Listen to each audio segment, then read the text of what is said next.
Welcome to another episode of the Darin Sargent Show. This is the podcast where you get life advice from a single-handed perspective. I'm back. It's been a little bit of time. I apologize, but we are back in action. Got some free time finally to get back into the podcast. Today, in light of everything going on in the academic world with different ones graduating and moving on to new heights in life, I want to talk about the dynamics of an overcoming life right here on the Darin Sargent Show. I'm glad you joined us, and I want to say thank you to everyone who has reached out saying, what's going on? Why haven't you posted something? Why haven't you dropped a new podcast? Well, it's my fault. A lot of things have been going on. Don't have time to bore you with all that. We'll catch up. But let's talk about the dynamics of an overcoming life right here on the Darin Sargent Show.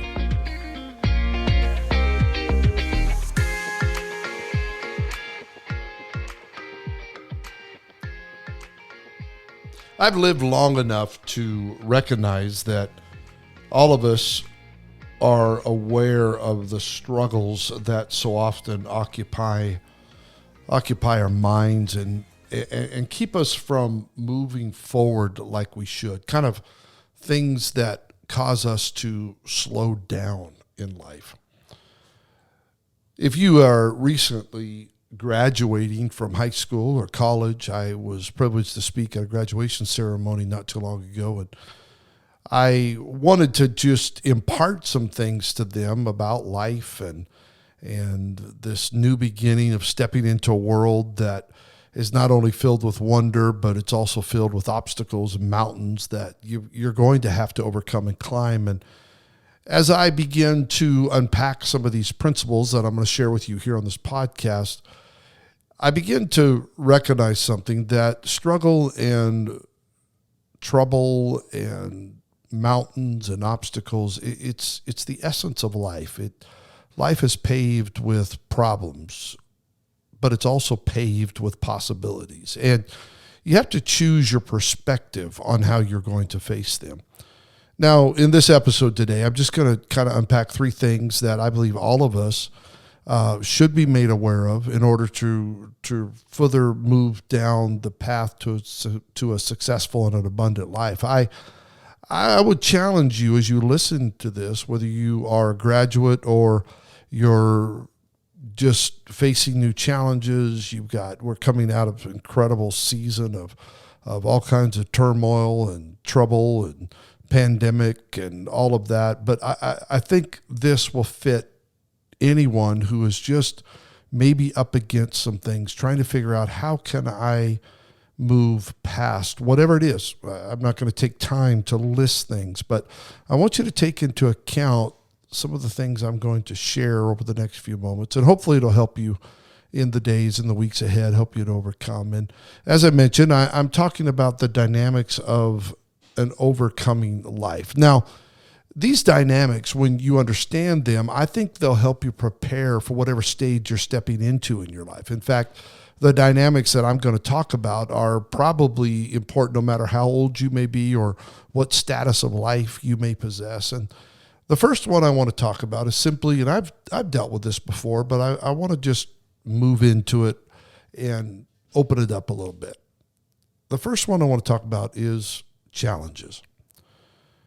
Enoch Anuha said this: every challenge you encounter in life is a fork in the road. You have the choice to choose which way to go: backward, forward, break down, or break through. That's just so good. I got to say it again. Every challenge you encounter in life is a fork in the road. You have the choice to choose which way to go: backward, forward, break down, or break through. A lot of people want to go through life without challenges. They want the easy path, the path of least resistance, because they either think they deserve it or they don't want to expend the energy to deal with it. my perspective on life, probably because of the way that I was born, with the challenges I've had, my perspective has been this: don't limit your challenges, challenge your limits. I believe that challenges are the necessary ingredients that produce strength in our lives. Without challenges, we would have no strength. We would have no character. There would be no possibilities. Problems produce possibility.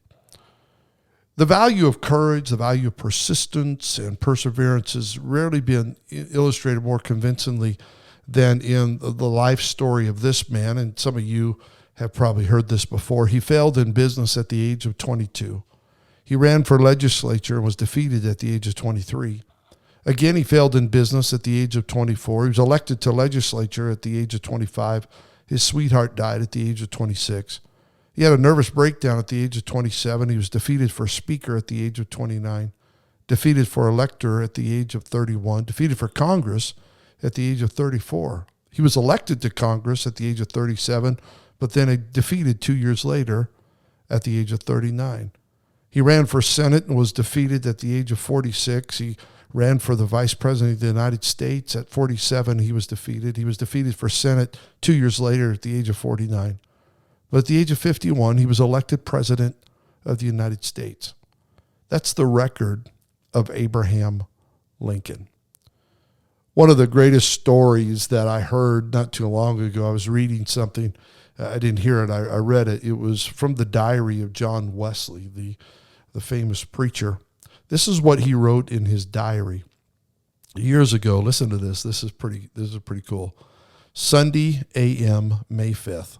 Preached in St. Anne's. Was asked not to come back anymore. Sunday p.m., May 5th. Preached in St. John's. Deacon said, get out, stay out.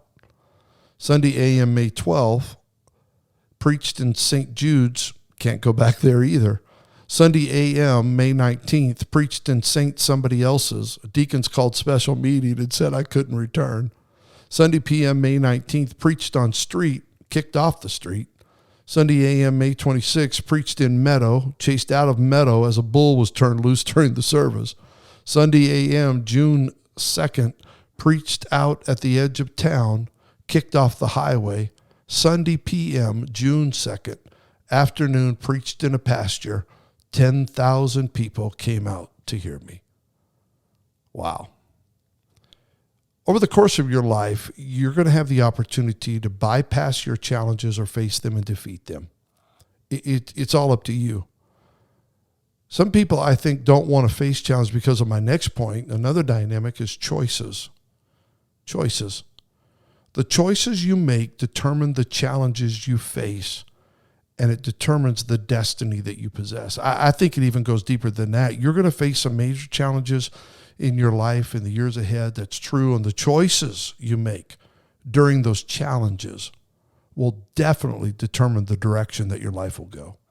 As I mentioned at the beginning, I've spoken a lot about my challenges, the way that I was born, the attitude that I possess concerning the challenge. But the truth is simply this: I had to make correct choices when faced with the unique challenges. And I had to be willing to allow God to transform my carnal mind to think correctly, to adapt in the correct manner when it would have been much easier to accept my condition for what it was and refuse to rise above it.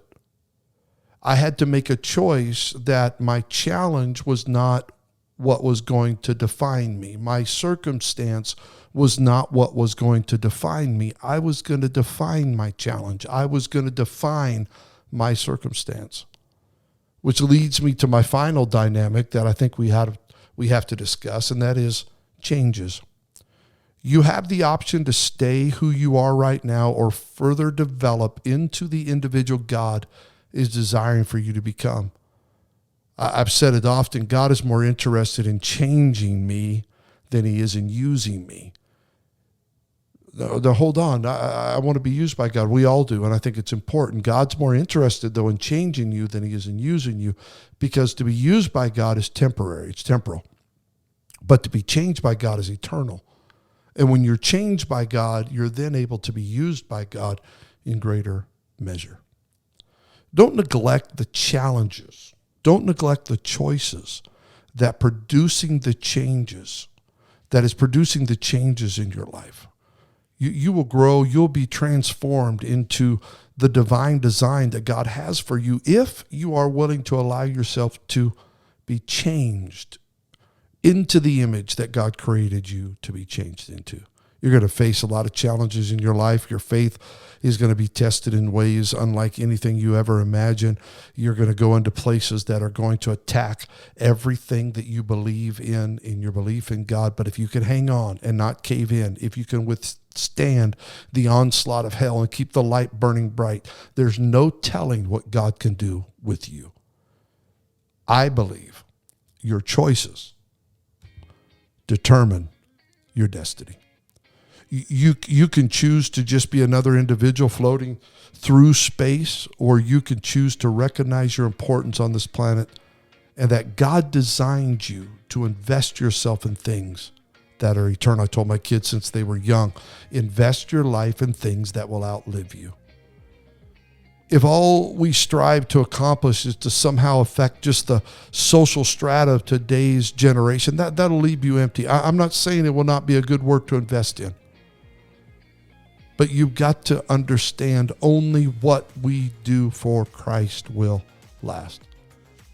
So I'm challenging you to face the difficulties, the challenges that may come your way, and do as Joshua did and choose you this day whom you will serve. Don't be ashamed to be recognized as a person who follows hard after the Lord with all your heart, soul, mind, and strength to fulfill the purpose that God created you to fulfill. God created you. He formed you with purpose and potential. The minute you were born with possibility pulsing through your veins. Don't let life make you average or uncertain. You were born with promise. Go for it. Go after it and watch what God will do with you. I'm so glad you're back joining us. Thanks for listening. I want you to have an incredible day.